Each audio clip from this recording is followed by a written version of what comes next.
Bonjour, c'est Jane. Vous pouvez me retrouver sur Strengths Periodical toute la semaine en tant que rédac chef.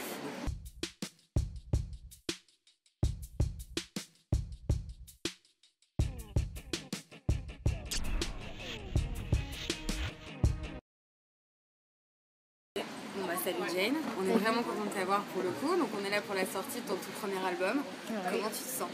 Je suis super excitée, j'ai hâte, j'ai vraiment trop hâte. Ça fait longtemps là, comme je l'ai écrite quand j'avais 16 ans, donc ça fait 7 ans que j'ai commencé en fait cet album, donc là j'ai hâte. D'accord. Ok, donc son album il s'appelle Zanaka, donc ça veut dire enfant en malgache, on a vu ça. Ouais. Donc pourquoi est-ce que tu as choisi ce titre et surtout pourquoi est-ce que tu as choisi cette langue? En fait, ma mère est à moitié malgache, donc c'est aussi grâce à elle que j'ai écouté beaucoup de musique africaine. Et donc voilà, je voulais lui rendre cet hommage, et puis que c'est un premier album, c'est comme un premier enfant, donc c'était aussi ça la signification. Donc sur la pochette de ton album, on voit que tu prends la position de Ganesh, le dieu hindou. Tu sais, celui qui a plusieurs bras. Donc, est-ce que c'est pour nous prévenir justement qu'on va avoir le droit un peu à une Jane aux multiples facettes dans cet album C'était un peu ça, l'idée, c'était un peu le truc multitâche, surtout multifonction.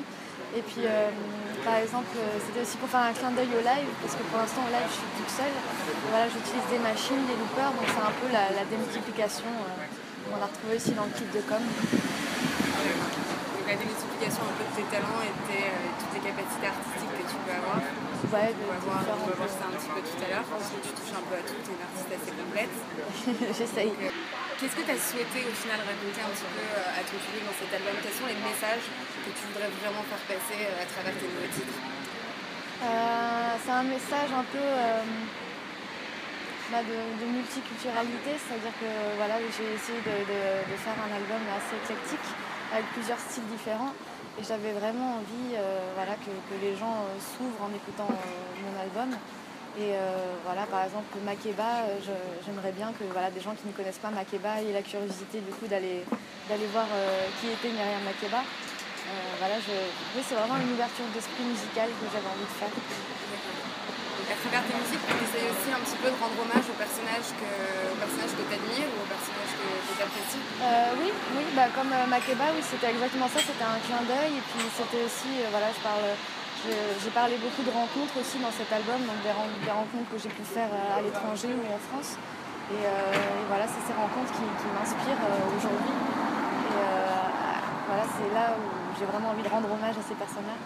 Quels sont les artistes un petit peu, donc là tu viens de nous parler de Myriam Makeba, mais quels sont les artistes musicaux qui t'ont un petit peu qui t'ont le plus inspiré pour ta carrière? Il y en a pas mal, après il y a des trucs vraiment très différents, il y a tout ce qui est Blur, Gorillaz qui m'ont vraiment beaucoup inspiré. Il y a des chanteuses africaines comme Oumou Sangaré, Salif Keita, il y en a plein, il y a plein de choses en fait, vraiment. Il y a Mahmoud Ahmed qui m'a vachement inspirée, c'est du jazz un peu éthiopien. Et j'essaie vraiment de chercher dans chaque style quelque chose que j'aime et de le mettre un peu à ma sauce et d'en faire une chanson. T'as pas vraiment envie en fait qu'on te catalogue avec un style particulier de musique? C'est vrai. C'est vrai que j'ai pas trop envie, oui. C'est pas que j'ai pas envie, mais c'est que on est très vite catalogué avec un autre artiste, avec tel ou tel artiste. C'est vrai que j'avais pas forcément envie de ça, j'avais envie de faire mon propre truc pour pas rester bloqué dans mes futures chansons ou dans mon futur album si j'en sors un autre. J'avais envie d'être libre en fait, de faire ce que je veux. J'ai entendu dire que tu faisais un petit peu de rap, c'est faux? Non, c'est vrai. C'est vrai? Ouais. Et ça t'intéresserait de justement faire sortir un single de rap? Ah bah ouais, mais oui. Tout à fait. D'accord, ok. Et ça serait à peu près dans quelle inspiration au niveau du rap qui te... Ce serait quelle inspiration? Ce serait en fait... le truc, c'est qu'à chaque fois que j'essaie de faire un style, par exemple, là en ce moment j'écoute beaucoup de hip-hop, donc Kendrick Lamar et tout. Et donc à chaque fois que j'essaie de faire un style, ça donne pas vraiment la même chose, mais bon, ça donne le ton. Voilà. Okay. D'accord. Donc, si tu devais faire un duo avec quelqu'un, vivant ou mort.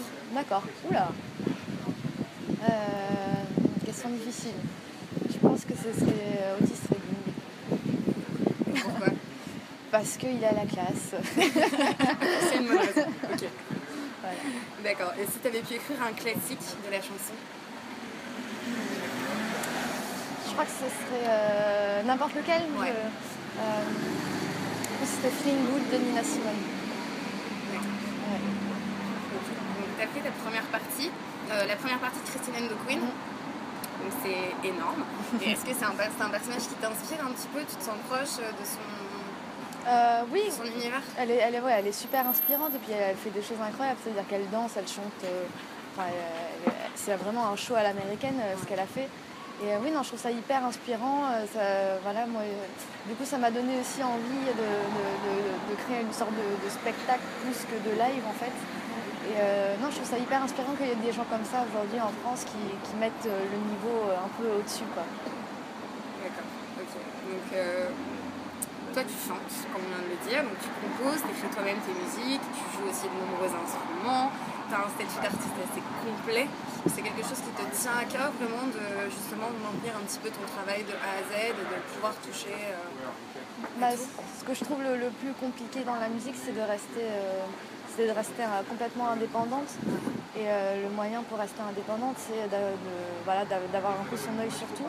Et je trouve ça hyper important pour ne pas se laisser manger en fait par ce qu'il y a autour de nous. Et voilà, et pour ça, il faut mettre du sien un peu dans tout. C'est un côté aussi un petit peu perfectionniste. Peut-être un peu. D'accord, ok. Donc tu fais partie toi des nombreuses découvertes du net, puisque tu as été repérée par Yodelis, donc, sur ton MySpace à l'époque. Tu peux nous raconter un petit peu comment ça s'est passé, quand ils t'ont contacté Alors en fait, j'avais mis 4 chansons sur MySpace à l'époque, c'était Accord au Congo. Et j'avais envoyé des mails un peu à tout le monde, à toutes les maisons de disques, pour savoir ce qu'elles en pensaient.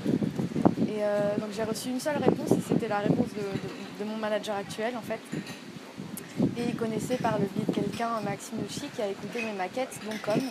Et à partir de là, il a beaucoup aimé. On s'était donné rendez-vous un été pendant que j'étais revenue en France dans son studio. Et voilà, en 3 heures, on a fait comme. C'était un moment assez magique. C'est vrai qu'au final, quand on écoute un petit peu ce morceau, on sent un petit peu l'inspiration, de Yodelis, et c'est quelque chose que tu avais créé avant même de les rencontrer. Donc tu peux dire au final que c'est une jolie rencontre. C'est une très très très belle rencontre. Je suis hyper contente de ce qui se passe. On s'entend hyper bien, donc ça c'est important. Et voilà, je pense qu'on a tous les deux hâte d'essayer aussi d'autres choses, de continuer à travailler ensemble.